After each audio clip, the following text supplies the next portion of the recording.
Hey, Royal Rough Riders. This is Mademoiselle Mosley again. I hope everybody is doing fine tonight, y'all. I want to talk about rejection in another way because we've all been rejected in some kind of form or fashion. So let's get to it.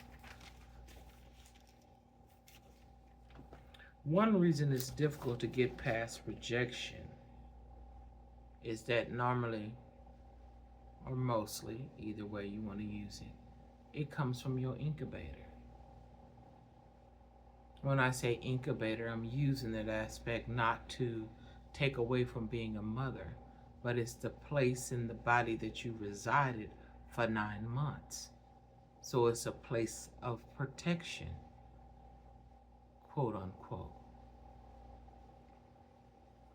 See, the rejection is the rejection of your incubator because the rejected harbors the rejection on the inside.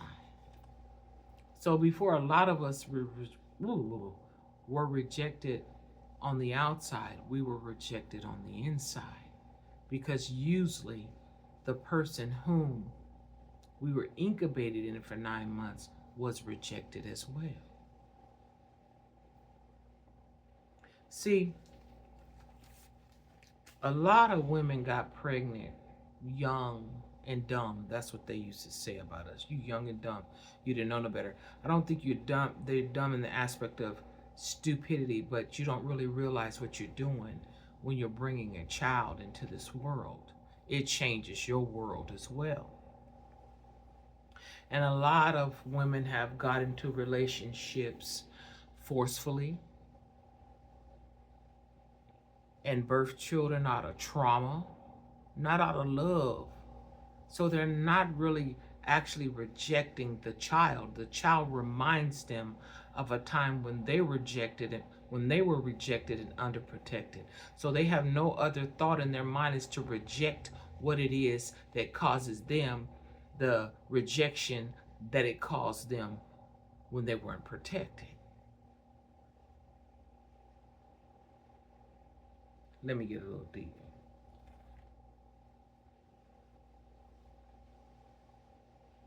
So you incubated in rejection of the one that was being rejected. Your mother probably was being rejected as well. But nobody really tells the full story about everything. You just feel like someone, or we feel like someone doesn't want us. But sometimes they don't want themselves.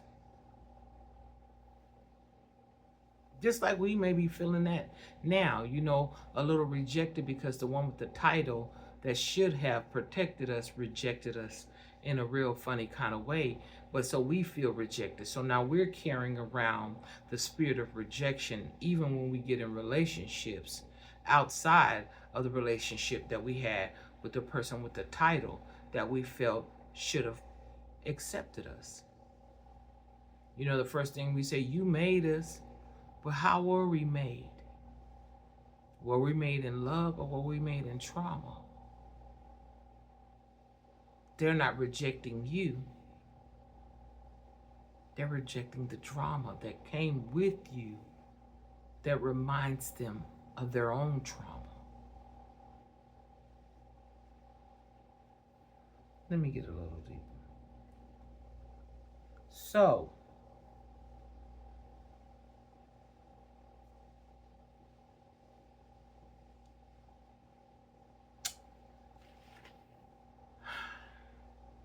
we're being rejected by the one that was rejected. Because neither one of us was protected. I know we all want to think beautiful about our moms getting pregnant with us, their dad, they were in love and they were just so excited. It didn't always happen like that. I was talking to a client of mine and she got pregnant at 14. She was sexually assaulted by her cousin. So what do you think she's probably going to do to that child? Reject it. Not the child, but the situation that brought the child, that every time she sees the child, it's the constant reminder of what happened to her when she was a child.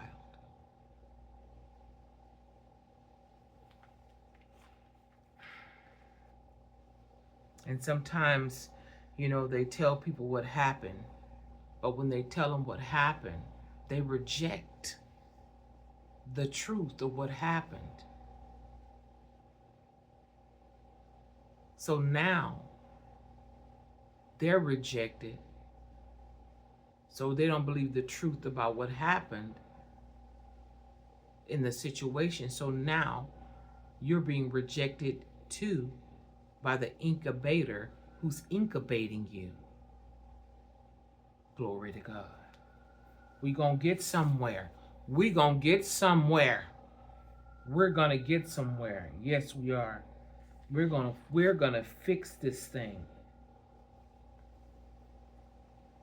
Yes, because they were also rejected.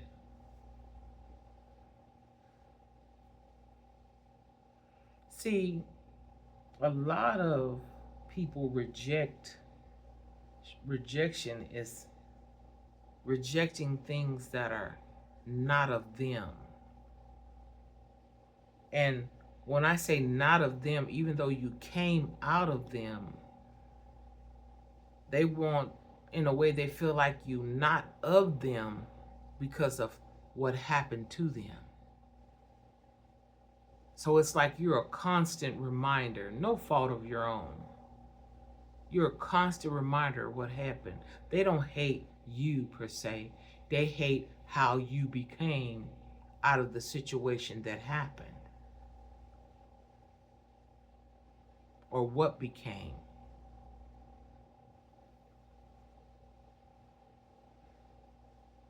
But see, check this out. You been through what you've been through, and understanding what you've been through is the one that's going to bring that breakthrough. You're going to be that curse breaker because you're going to look at things in a different way because of the way that you were looked at, the way that you felt. There's something good coming out of this. Now you see from a different view because of what happened to you. And you can keep it from happening to someone else too, if you just share your point of view. That's what I do. See, if you're going to break a curse, remember this when we get in relationships and we don't explain to people who we are and all that we have experienced. If you're going to be a curse breaker, you can't get comfortable within the curse. Oh, that's what happened. That's what. No. Put it in reverse.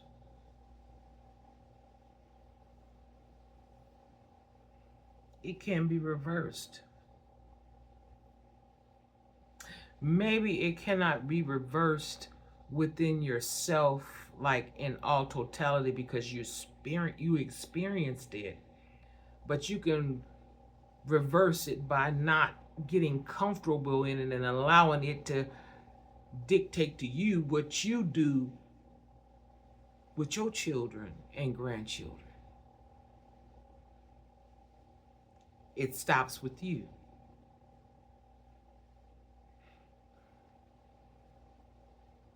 See, you think they were rejecting you because of the title that they held. You think they were rejecting you.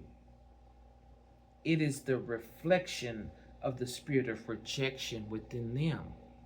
They reflected it because that was within them.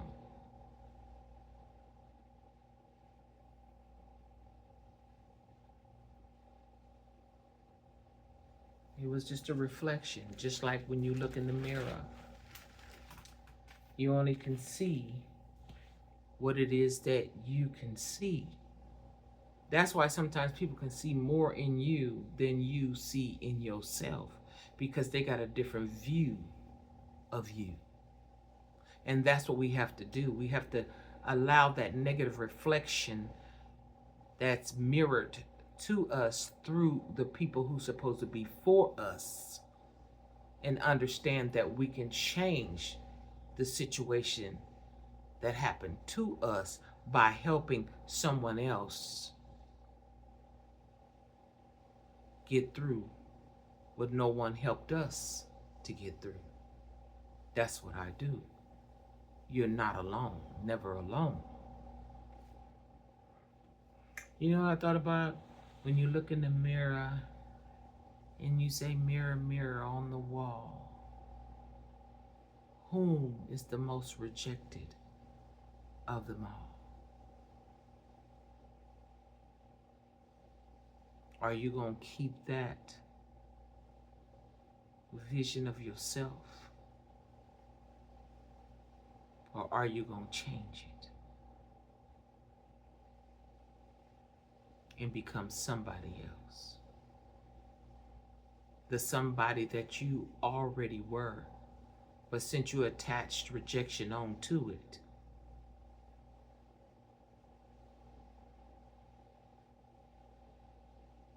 you have gone through life trying to prove yourself to people that you are worthy of acceptance, and you don't have to do that. You don't have to buy your way through somebody, sex your way through it, participating in drug and alcohol use so that you can be accepted. Because they probably rejected too. That's why they're doing what they do in some form or fashion. Maybe not the same as you, but we've all experienced some rejection a time or two. Whom is the most rejected of them all? Is it you? Or is it me? Let's see. See, it's the titles of the individual who rejected you. It's what really affects you. The title. Mother, father, grandmother, grandfather, sister, brother, cousin. It's the title that gets you. You be like, how could you reject someone that you brought into this world? Whether it be a boy or a girl. But like I said earlier, they were rejected too, and it reflected on you. They never got past it. That's why they passed it on to you. But now that you know it, it's time that you show it that it would not continuously affect you how it used to. Let me finish this thing. Would it have been different, the rejection? Would it have been different if it was someone else you didn't know? Would the rejection felt better if it was someone else you didn't know? Maybe the one with the title, who rejected you because they felt rejected too. We have to think about this. This is just not something with you and I. It goes deeper and deeper and deeper than we will care to dive into. But I say this: you are loved by me, even though I can't see who you be. We be all that God created us to be, no matter what happened to you and no matter what happened to me. Like, share, and subscribe. And until next time, get it before it gets you. I'm out.